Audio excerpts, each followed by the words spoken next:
மகர ராசிக்காரங்க தங்களுடைய கஷ்டத்தையும் கண்ணீரையும் கடுகளவு கூட மற்றவங்களுக்கு தெரியாமல் பார்த்துக்குவாங்க. இதனால் பார்க்குறவங்க எல்லாருமே மகர ராசியா இவங்களுக்கு என்னப்பா சூப்பராக இருக்காங்க, இவங்களுக்கு என்ன குறைச்சல் அப்படின்னு தான் நினச்சிட்டு இருக்காங்க. ஆனால் சாப்பாட்டுக்கு கூட கஷ்டப்படுறது உங்களுக்கு மட்டும்தான் தெரியும். புதுமையான சிந்தனைகளுக்கு சொந்தக்காரங்க, பூ போல மனசு, கோபத்தை மறைச்சிட்டு சிரிப்பை மட்டும் காட்டக்கூடியவங்க, எடுத்த காரியத்தை எப்படியாவது முடிச்சிடணும் அப்படிங்கிறதுக்காக கஷ்டப்பட்டு போராடக்கூடியவங்க.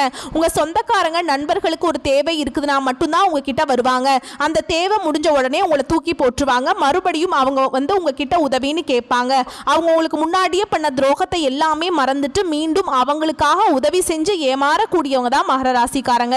நல்லது கெட்டதை முழுசா தெரிஞ்சவங்க, சனி பகவானை ராசி அதிபதியாக கொண்டவங்க, எல்லா இடங்கள்லையும் நேர்மையையும் உண்மையை மட்டுமே நம்பக்கூடியவங்க. உங்களுக்கு சொந்தமோ பந்தமோ அது தப்புனா அது தப்பு தான், வெட்டு ஒன்று துண்டு ரெண்டுன்னு பேசக்கூடியவங்க. உண்மை நியாயத்துக்கு மட்டுமே என்னன்னைக்குமே கை கொடுப்பீங்க. உண்மைக்கு புறம்பாக எந்த ஒரு விஷயத்தையுமே செய்ய மாட்டீங்க. இதனால தான் மகர ராசிக்காரங்களுக்கு நிறைய கஷ்டங்களும் துன்பங்களும் பெரும்பாலும் அதிகமாகவே வந்துட்டு இருக்கு. கஷ்ட காலத்தில் திரும்பி பார்க்க கூட ஆள் கிடையாது. ஏதோ தட்டு தடுமாறி எந்திரிச்சு நிற்கிறப்ப உங்களை குறை சொல்றதுக்குனே நிறைய பேர் தேடி வருவாங்க. வாழ்க்கையில் எப்படியாவது முன்னேறணும் அப்படிங்கிறதுக்காக தினம் தினம் கஷ்டப்பட்டு உழைக்கக்கூடியவங்க தான் நீங்க. வரக்கூடிய நாட்களில் இருந்து உங்களுடைய தலைவிதி அப்படிங்கிறது முழுவதுமாகவே மாறப்போகுது. அதாவது இந்த ஜூன் மாதத்தில் உங்களுக்கு 5 கிரகங்களுடைய சேர்க்கை ஒன்றாக இருக்க போகுது. அதாவது மீன ராசியில சூரிய பகவான், புதன் பகவான், ராகு கேது பகவான், சுக்கிர பகவான், சனி பகவான், இவங்க 5 பேரும் வரக்கூடிய நாட்களில் ஒன்றாக சஞ்சாரம் பண்ண போறாங்க. இது வந்து ஜோதிடத்தில் ஒரு மிகப்பெரிய ஒரு அரிய நிகழ்வாகவே பார்க்கப்படுது. இதை வந்து நல்ல ஒரு முன்னேற்றத்தை கண்டிப்பா மகர ராசிக்கு கொடுக்க போகுதுங்க. ஏன்னா கடந்த ஒரு 3 வருடமாகவே பார்த்தீங்கன்னா 7 சனியால மிகப்பெரிய சிக்கலையும் துன்பத்தையும் கஷ்டத்தையும் அதிகமாகவே சந்திச்சிருப்பீங்க. 7 சனி முடிஞ்சதுமே எங்க வாழ்க்கையில எந்த ஒரு மாறுதலுமே நடக்காம இருக்குது, அப்படியே இருக்கு, எங்கள் வாழ்க்கையில் எப்போ தான் நல்ல விதமாக மாறும் அப்படின்னு நிறைய நபர்கள் கேட்டுட்ருக்கீங்க. கண்டிப்பாக இந்த ஜூன் மாதத்துக்கு பிறகு உங்களுக்கு வரக்கூடிய ஒரு 6 மாதங்களை பொறுத்த வரைக்கும் நல்ல ஒரு ராஜயோகத்தை தரக்கூடிய ஒரு காலகட்டமாகவே மகர ராசிக்கு இந்த நாட்கள் அப்படிங்கிறது அமைஞ்சிருக்குதுங்க. கடந்த காலகட்டங்களில் இந்த 7 சனியால் மகர ராசிக்காரங்க வாழ்க்கையில் நீங்கள் நல்லது நடக்க போகுதுன்னு நினச்சிட்டு இருந்திருப்பீங்க. ஆனால் உங்களுக்கு அந்த டைமில் ஒரு மிகப்பெரிய ஏமாற்றம் தான். புதுசாக ஒரு பிரச்சனையும் கஷ்டமும் தானாகவே உங்களை தேடி வந்திருக்கும். மகர ராசிக்காரங்க சொந்த பந்தத்தை இழந்தீங்க, சொத்துக்களை இழந்தீங்க, தனக்கு நெருக்கமாக இருக்கக்கூடிய உறவுகளையுமே இழந்தீங்க. கடைசியா நான் மட்டும்தான் எல்லாத்தையும் இழந்துட்டு நிக்கிறதா இருக்குது, எனக்கு உயிர் வாழவே பிடிக்கலன்னு சொல்லிட்டு இருக்கீங்க. இதுக்கு மேல என்னால வாழவே முடியல சாமி, தயவு செஞ்சு என்னை வந்து உன் கூடயே கூட்டிட்டு போயிரு. நான் இவ்வளவு கஷ்டப்பட்டதுக்கு அப்புறம் எனக்கு வாழ்க்கையில வாழணுங்கிற எண்ணம் சுத்தமாவே போயிருச்சு. உங்க மனசுல கவலையும் துன்பமும் தான் அதிகமாகவே இருக்கு. நீங்க செய்யக்கூடிய ஒவ்வொரு விஷயங்களையுமே தடுப்பதற்கு, உங்களை அவமானப்படுத்துவதற்கும் நிறைய நபர்கள் வந்து முயற்சி பண்ணிட்டு இருக்காங்க. இது எல்லாமே தெரிஞ்சுமே கூட நீங்க என்னமோ பண்ணுங்க, எனக்கு என்ன வந்துச்சு அப்படின்னு தன்னுடைய வேலையில மட்டும் என்னன்னைக்குமே குறிக்கோளா இருக்கிறவங்க தான் நீங்க என்னைக்குமே மற்றவங்க நம்பி இருக்க மாட்டீங்க. நம்மளால மற்றவங்களுக்கு கடுகளவு கூட துன்பம் வரக்கூடாதுன்னு நினைக்கிறவங்க தான் நீங்க. கொடுத்து சிவந்த கரங்களுக்கு சொந்தக்காரங்க. உங்ககிட்ட இருந்தது அப்படின்னா எடுத்து கொடுத்துட்டு போயிட்டே இருப்பீங்க. இந்த மற்ற ராசிக்காரங்களை மாதிரி சொல்லி காட்டுற பழக்கம் என்னன்னைக்குமே உங்களுக்கு கிடையாதுங்க. இந்த ஜூன் மாதத்துக்கு பிறகு நல்ல ஒரு பொருளாதார முன்னேற்றத்துக்கு மகர ராசிக்காரங்க போக போறீங்க. ஏன்னா கடந்த காலகட்டங்களில் ஏதோ ஒரு கிடைக்கிற வேலைக்கு ஒரு 10,000 சம்பளத்துக்கோ 15,000 சம்பளத்துக்கோ நீங்க படிச்ச படிப்புங்கிறது வேறையா இருக்கும், உங்களுக்கு பிடிச்ச ஜாபுங்கிறது வேறையா இருக்கும். வேற வழியே இல்லாம அந்த வேலைக்கு போயிட்டு இருந்திருப்பீங்க. இனி வரக்கூடிய நாட்கள்ல உங்க தகுதிக்கேற்ப நல்ல ஒரு வேலை அப்படிங்கிறது நிச்சயமா கிடைக்க போகுதுங்க. அது நீங்க ஒரு அரசாங்க வேலைக்கு ட்ரை பண்ணாலும் சரி, இல்லை ஒரு ஐடி ஜாபோ, பிரைவேட் ஜாபோ, பேங்க் ஜாபோ, நீங்க எந்த வேலைக்கு ட்ரை பண்ணாலும் சரி, இந்த ஜாப் அப்படிங்க உங்களுக்கு நிச்சயமா கிடைக்க போகுது. சனி பகவானுடைய பார்வை உங்களுக்கு நேரடியாகவே இருக்குது. இதனால வருமானம் அப்படிங்கிறது பல வழிகளில் வரும். தொழில லாபம் சற்று அதிகமாகவே கிடைக்கும். அரசியல்வாதிகளை பொறுத்த வரைக்கும் புதிய பொறுப்புகள், புதிய பதவிகள் எல்லாமே தானாகவே உங்களை வந்து சேரும். கோர்ட்டு கேஸ்ன்னு ரொம்ப நாட்கள் வந்து அலைஞ்சு திரிஞ்சிட்டு இருக்கிற நபர்களுக்கு விரைவில் உங்களுக்கு சாதகமாகவே தீர்ப்பு வரும். சொத்து பிரச்சனை உங்களுக்கு சாதகமாகவே முடியும். ராகுவால் உங்களுடைய செல்வாக்கு உயரும், உடல் ஆரோக்கியம் மேம்படும், சங்கடங்கள் நீங்கும். மறைமுகமாக உங்க தொழில் வாழ்க்கையிலும் சரி, இல்லற வாழ்க்கையிலும் சரி, நிறைய நபர்கள் வந்து ஏதாவது ஒரு வகையில் ஒரு பிரச்சனையும் துன்பத்தையும் கொடுத்துட்டு இருந்திருப்பாங்க. இனி அவர்களுடைய தொந்தரவுங்கிறது முழுவதுமாகவே இருக்காது. ஆனா என்ன ஒரு பிரச்சனை அப்படின்னு பார்த்தீங்கன்னா, இந்த கேது பகவான் வந்து இந்த கணவன் மனைவிக்குள்ள சின்ன சின்ன சண்டை சச்சரவு மனக்கசப்பு இதன் மூலமாக வர வாய்ப்பு அதிகமாகவே இருக்குது. இந்த டைம்ல மட்டும் இந்த ஒரு 6 மாதத்துக்குள்ள கணவன் மனைவி கொஞ்சம் ஒற்றுமையாக இருப்பது, இந்த ஈகோ காட்டுறது தான் பெரியது. அந்த மாதிரி இருக்கக்கூடிய நினைப்பு இருக்கும் பட்சத்தில் கண்டிப்பாக இதை நீங்கள் மறந்தே ஆகணுங்க. அப்போ தான் வந்து கணவன் மனைவிக்குள்ளே நல்ல ஒரு ஒற்றுமை அப்படிங்கிறது வரக்கூடிய நாட்களில் ஏற்படும். கடந்த காலகட்டங்களில் நீங்களும் ஒரு கம்பெனியில் இரவு பகல் பார்க்காம உழைச்சிட்டு இருந்திருப்பீங்க. உங்களுடைய சொந்த கம்பெனியாக நினச்சி வேலை செஞ்சுட்டு இருந்திருப்பீங்க.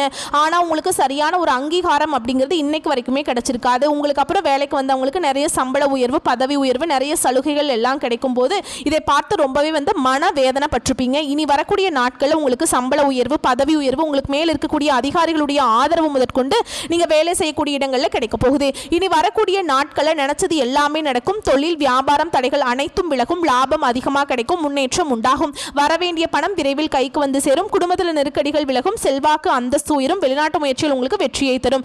தெய்வ சிந்தனை அதிகமாகும். பெரியோருடைய உதவிகள் கிடைக்கும். உறவுகளில் இருந்த சண்டை சச்சரவு முழுவதுமாகவே விலகும். புதிய நண்பர்கள் உங்களுக்கு உதவி செய்ய போறாங்க. தொழிலை ஏற்பட்ட நெருக்கடிகள் நீங்கும். முடங்கி கிடந்த நிறுவனங்கள் மீண்டும் இயங்கும். வியாபாரத்தில் எதிர்பார்த்த லாபம் கிடைக்கும். புதிய தொழில் தொடங்கக்கூடிய முயற்சிகள் உங்களுக்கு வெற்றியை தரும். தொழிலில் இருந்த தடைகள் விலகுவது மட்டும் இல்லாமல் சிலர் வந்து புதிதாக தொழில் தொடங்குவீங்க. உற்பத்தியில் இருந்த தடைகள் நீங்கி தொழிலை விரிவு செய்வீங்க. வரக்கூடிய நாட்களில் விற்பனை அதிகமாகும். ஏற்றுமதி இறக்குமதி தொழிலில் நல்ல லாபம் கிடைக்கும். நீங்க செய்யக்கூடியது சின்ன தொழிலோ பெரிய தொழிலோ நல்ல ஒரு வளர்ச்சி அப்படிங்கிறது நிச்சயமா உங்களுக்கு ஏற்படும். கடந்த காலகட்டங்களில் இந்த 7.5 சனியால திருமண நிலை அப்படிங்கிறது மகர ராசிக்காரங்களுக்கு நிறைய சிக்கலையும் பிரச்சனையும் பெரும்பாலும் சந்திச்சிருப்பீங்க. ஏன்னா வந்து வரன் பார்ப்பீங்க. வரன் பார்த்து அமைஞ்சாலுமே கூட நிச்சயதார்த்தம் வரைக்கும் போகும். ஏதாவது சொந்தக்காரங்க ஏதாவது சொல்லி கெடுத்து விட்டுருவாங்க. இல்லை அப்படிங்கிற பட்சத்தில் இந்த பெண் வீட்டில் இருந்து நிறைய டிமாண்ட் பண்ண ஆரம்பிப்பாங்க. மாப்பிள்ளை ரொம்ப வசதி இல்லை, கவர்மெண்ட் வேலை வேணும், வசதி வேணும், காடு தோட்டம் வேணும், இந்த மாதிரி நிறைய டிமாண்ட்லாம் பண்ணுறது மகர ராசியில் இருக்கக்கூடிய ஆண்கள் வந்து பார்த்திங்கன்னா வயது 30, 32, 35, 37 வயது வரைக்குமே நிறைய ஆண்கள் வந்து திருமணம் ஆகாமல் இன்னைக்கு வரைக்குமே கஷ்டப்பட்டு இருக்காங்க. விரைவில் நீங்கள் எதிர்பார்த்த மாதிரி உங்கள் தகுதிக்கேற்ப நல்ல ஒரு வரணும் அப்படிங்கிறது நிச்சயமாக உங்களுக்கு வரக்கூடிய நாட்கள் அமையும். வாழ்க்கை துணையை இழந்த மகர ராசி ஆண்களோ பெண்களோ அடுத்து வந்து 2வது திருமணம், அதாவது மறுமணம் பண்ணலாமா வேண்டாமா அப்படிங்கிற ஒரு மிகப்பெரிய குழப்பத்தில் இருப்பீங்க.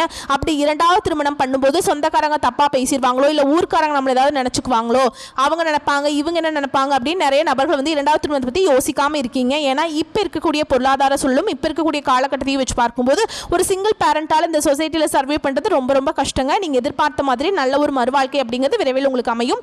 குழந்தை பாக்கியத்துக்காக மகர ராசி நேயர்கள் பார்த்தீங்கன்னா எங்களுக்கு மேரேஜ் ஆகி 2 வருஷம் ஆகுது சாமி, 4 வருஷம் ஆகுது, 6 வருஷம் ஆகுது, நாங்களும் போகாத ஹாஸ்பிட்டல் இல்லை, பார்க்காத ட்ரீட்மெண்ட் இல்லை, வாரத்தில் 3 நாள் கோவிலுக்கு போய் வழிபாடு செஞ்சுட்டு வந்துட்டு இருக்கோம், எங்களுக்கு பிள்ளை பேர் பாக்கியமே இல்லை அப்படின்னு நிறைய மகர ராசிக்காரங்க சொல்றீங்க. இந்த குரு பயிற்சி மூலமாகவும் உங்களுக்கு இந்த 5 கிரகங்களுடைய சேர்க்கை மூலமாகவும் உங்களுக்கு உடல் சார்ந்த பிரச்சனைகள் அனைத்தும் முழுவதுமாகவே நிவர்த்தியாக போகுது. வரக்கூடிய நாட்களில் விரைவில் உங்களுக்கு குழந்தை பாக்கியம் அப்படிங்கிறது விரைவில் உண்டாகும். பிரிந்திருக்கக்கூடிய கணவன் மனைவி எல்லாமே மீண்டும் ஒரு முறை ஒன்றாக சேர்ந்து பேசக்கூடிய வாய்ப்பு கிடைக்கும் பட்சத்தில் கண்டிப்பாக இருவரும் ஒன்றாக இணைந்து வாழ்வீங்க. கடந்த காலகட்டங்களில் காதல்ல அதிகமான தோல்வியை சந்திச்சது யார் அப்படின்னு பார்த்தீங்கன்னா அது முழுக்க முழுக்க மகர ராசிக்காரங்க தான். ஏன்னா 7.5 சனியோட தாக்கம் அப்படிங்கிறது உங்களுக்கு சற்று அதிகமாகவே இருந்தது. இதன் மூலமாக ஏதோ ஒரு பிரச்சனை, சண்டை சச்சரவு, மனக்கசப்பு, இதன் மூலமாக உங்களுக்கு காதல் வந்து பிரேக்கப் ஆகிருக்கும். இல்லை வீட்டில் போய் சொல்லும் போது பெற்றோர்கள் உங்களுக்கு தடையாக இருந்திருப்பாங்க. இந்த மாதிரி பிரச்சனை எல்லாமே சந்திச்சிருப்பீங்க. இனி வரக்கூடிய நாட்களில் உங்களுடைய காதலை வெளிப்படுத்தும் போது அந்த காதல் கண்டிப்பாக கைகூடும். வரக்கூடிய நாட்களில் கடினமான காரியத்தையும் சுலபமாக செஞ்சு முடிச்சிருவீங்க. உங்ககிட்ட பணம் வாங்கிட்டு ரொம்ப நாட்களாக வந்து திருப்பி தராமல் இருக்கக்கூடிய உங்களுடைய நண்பர்கள், சொந்தக்காரங்க எல்லாமே உங்களுடைய பணத்தை விரைவில் திருப்பி தர போறாங்க. உங்கள் எளிமையான பேச்சு திறமையால் நீங்கள் அனைவரையுமே கவர்ந்திருப்பீங்க. சமூகத்தில் உங்கள் பெயருக்கும் புகழுக்கும் படிப்படியாக முன்னேற்றம் வரப்போகுது. சிலருக்கு படிப்பதற்காகவும் வேலை விஷயமாகவும் தொழில் விஷயமாகவும் வெளியூர் வெளிநாடு போகக்கூடிய வாய்ப்புகள் அமையும். உங்கள் குடும்பத்தில் கடந்த காலகட்டங்களில் எந்த ஒரு சுப நிகழ்ச்சியுமே நடந்திருக்காது. இனி வரக்கூடிய நாட்களில் திருமணம், சீமந்தம், புதிதாக வீடு கட்ட ஆரம்பிப்பீங்க. கிரகப்பிரவேசம் போன்ற சுப நிகழ்ச்சிகள் எல்லாமே தொடர்ந்து உங்கள் குடும்பத்தில் நடக்க போகுது. சிலர் வந்து புதிதாக தொழில் தொடங்க முயற்சி பண்ணுவீங்க. அந்த முயற்சியில் எதிர்பார்த்த உதவிகள் உங்களுக்கு நிச்சயமாக கிடைக்கும். மகர ராசியை பொறுத்த வரைக்கும் நீங்கள் ஆண்களோ பெண்களோ அரசு வேலையோ தனியார் வேலையோ கூலி வேலையோ நீங்கள் எதிர்பாராத வருமானம் அப்படிங்கிறது உங்களுக்கு இரட்டிப்பு மடங்காக கிடைக்க போகுது. இனி வரக்கூடிய நாட்களில் நல்ல ஒரு பொருளாதார முன்னேற்றம் இருக்கிறதுனால இப்போ நீங்கள் ஒரு மகர ராசிக்காரங்கிட்ட கேட்பீங்க, குறைஞ்சபட்சம் எனக்கு 3 லட்சம் கடன் இருக்குங்க, 5 லட்சம் கடன் இருக்கு, 10 லட்சம் கடன் இருக்கு, கடன் பல லட்சம்லாம் இருக்குதுங்க, இப்படி தான் சொல்லுவாங்க. எப்போதான் கட்டி புணிக்க போறேன்னு தெரியல அப்படின்னு புலம்புவாங்க. இப்போ நல்ல ஒரு பொருளாதார முன்னேற்ற நிலை இருக்கிறதுனால இந்த 2025 முடிஞ்சு 2026க்குள்ள நீங்கள் அடி எடுத்து வைக்கும்போது 1 பைசா கடன் இல்லாமல் அனைத்து அனைத்து விதமான கடனையுமே கட்டி முடிக்கக்கூடிய அளவுக்கு நல்ல ஒரு பொருளாதார முன்னேற்றத்துக்கு மகர ராசிக்காரங்க போக போகிறீங்க. அது மட்டும் இல்லாமல் முடிஞ்ச அளவுக்கு வந்து எல்லா விஷயத்தையுமே கொஞ்சம் ரகசியமாக வச்சுக்கோங்க. ஏன்னா மகர ராசிக்காரங்க எப்படிப்பட்ட டைப்புன்னு பார்த்தீங்கன்னா எல்லாமே ஓப்பனாக சொல்லிடுவாங்க. இவங்க கெட்டவங்க இவங்க நல்லவங்க அந்த மாதிரி பார்த்து பேச மாட்டாங்க. யார் நம்மக்கிட்ட பேசினாலும் இருக்கக்கூடிய இயல்பில் வந்து காட்டிடுவாங்க. அதுதான் வந்து மகர ராசிக்காரங்களுக்கு நிறைய சிக்கலையும் பிரச்சனையும் கடைசியில் கொண்டு வந்து விட்டுருக்கு. முடிஞ்ச அளவுக்கு எல்லா விஷயத்தையுமே கொஞ்சம் ரகசியமாக வச்சுக்க பழகுங்க. இதுதான் வரக்கூடிய நாட்களில் மகர ராசிக்காரங்களுக்கு கொஞ்சம் கை கொடுக்கும். உங்களுடைய வீட்டிற்கே பார்த்தீங்கன்னா புதிதாக ஒரு உறவு ஒன்று வரப்போகுது. அந்த உறவு பார்த்தீங்கன்னா உங்களுடைய காதலியாக இருக்கலாம், இல்லை மனைவியாக இருக்கலாம், இல்லை ஒரு புதிதாக ஒரு நண்பராக கூட இருக்கலாம், இல்லை புதிதாக ஒரு சொந்தக்காரர்களாக இருக்கலாம். ஏன்னா இவர்கள் உங்களுடைய வாழ்க்கைக்குள்ளே புதிதாக வரும்போது இத்தனை நாட்களாக மகர ராசிக்காரங்க ஒரு தடுமாற்றத்தோடையே இருந்திருப்பீங்க. அடுத்து என்ன பண்ணலாம், இதுக்கு என்ன டெசிஷன் எடுக்கலாம், இல்லை அடுத்து நம்ம சப்போர்ட் பண்ணுறதுக்கு யாருமே இல்லையே அப்படின்னு நிறைய திங்கிங்கோடையே இருந்திருப்பீங்க. இந்த நபர் உங்கள் வாழ்க்கைக்குள்ளே வரும்போது நிச்சயமாக நல்ல ஒரு முன்னேற்ற பாதைக்கு இந்த நபர் அப்படிங்கிறவர் கண்டிப்பாக உங்களை வந்து அழைச்சி செல்ல போகிறாருங்க. வரக்கூடிய வாய்ப்புகளை மட்டும் கரெக்டாக பயன்படுத்திக்கோங்க. வாழ்க்கை சிறக்குங்க. வாழ்த்துக்கள். நன்றி. வணக்கம்.